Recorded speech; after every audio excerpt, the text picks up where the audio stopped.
challenge, and on the next segment, I'm hit on this education gap. Yeah, that's good. And yeah. We end up with a solution. Yeah, that's good. This is good information. Yeah.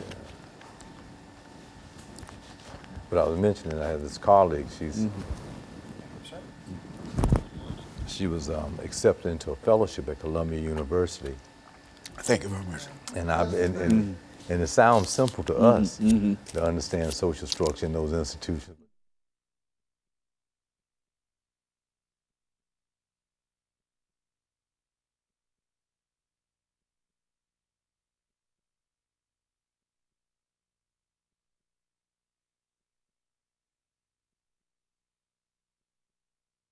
Thank you, and welcome back to the second segment of the show for today.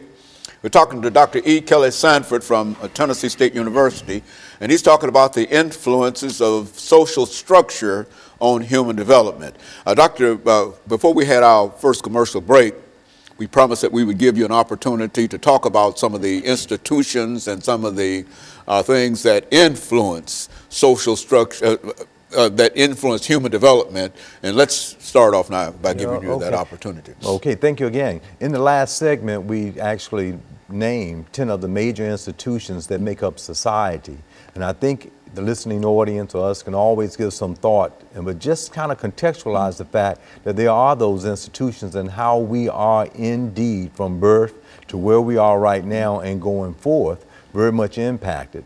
For instance, at any given time, we are government/politics influenced.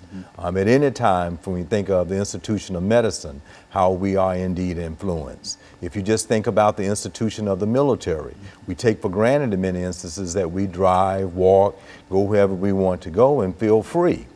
So these things influence the society in which we live in. But I want us, given those 10 major institutions, to now look at human development. And I would like to cite Dr. Jean Piaget.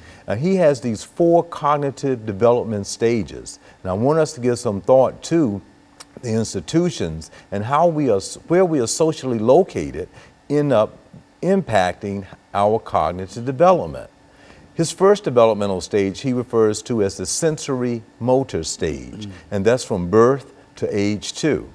And I would like to take it a little further from a theoretical point of view for the listening audience to challenge us with some of the problems we have, and even during the conception of 9 months of pregnancy leading to birth are very important for us to eat healthy, to exercise correctly, to see the physical physicians and making appointments, and doing everything that's appropriate during that time for a good, healthy birth.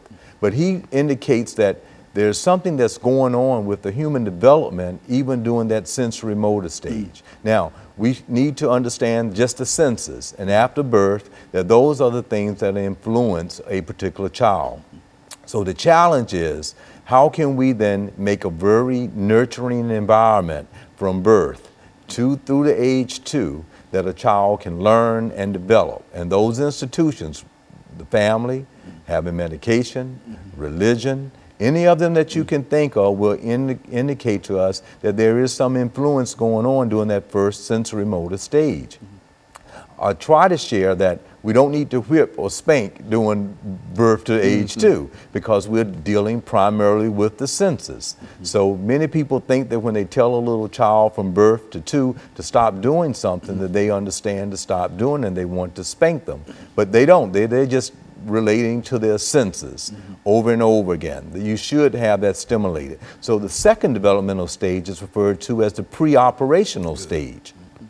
That's from 2 to this large range of age of 7.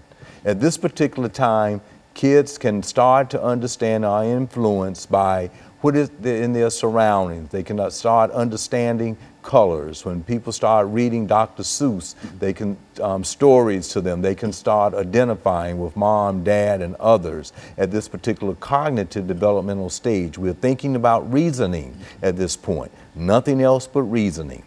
And that's a long developmental stage. So to the degree that we understand the influences of social structure, we can do that in a very positive way, say leading into preparation for kindergarten and elementary school.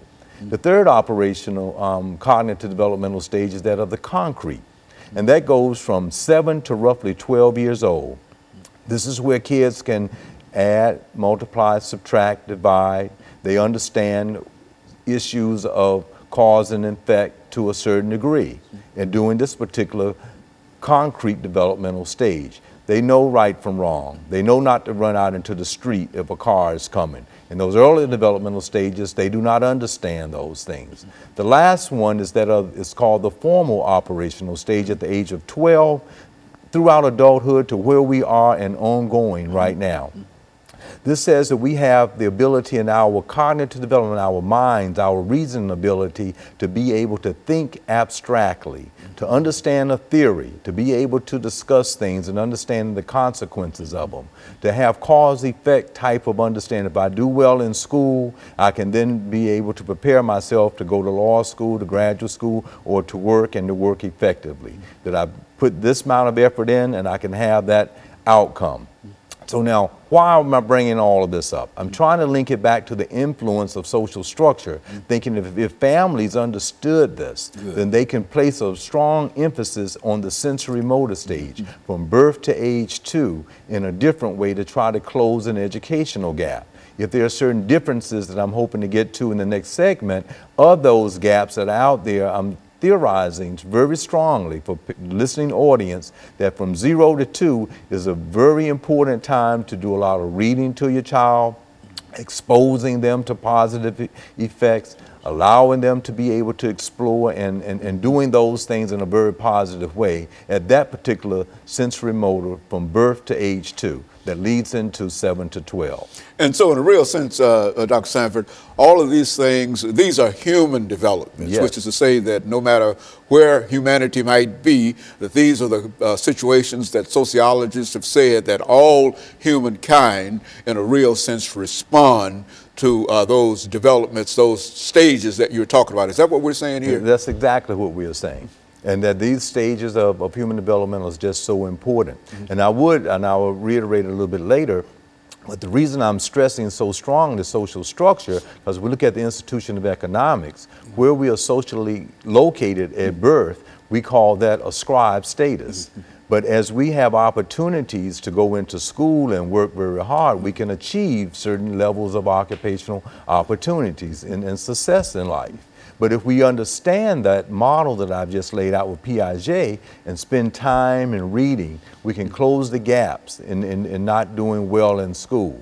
But if we don't do those things and don't understand it, then we have a tendency to find in kindergarten, and by the time we take the first standardized test, the scores are still low.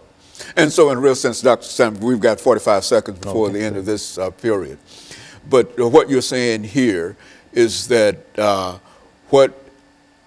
the idea that we should provide some kind of information, education, and et cetera, in the preschool area is very, very important in terms of helping to enhance, in a real sense, the development of our children in those areas. Absolutely. Preschool is not something just for nursery. That's right. It's important in terms of how things develop. Absolutely. Okay, and what we'll do, we'll take this first commercial break, and we'll be back with our audience following this very, very short commercial break.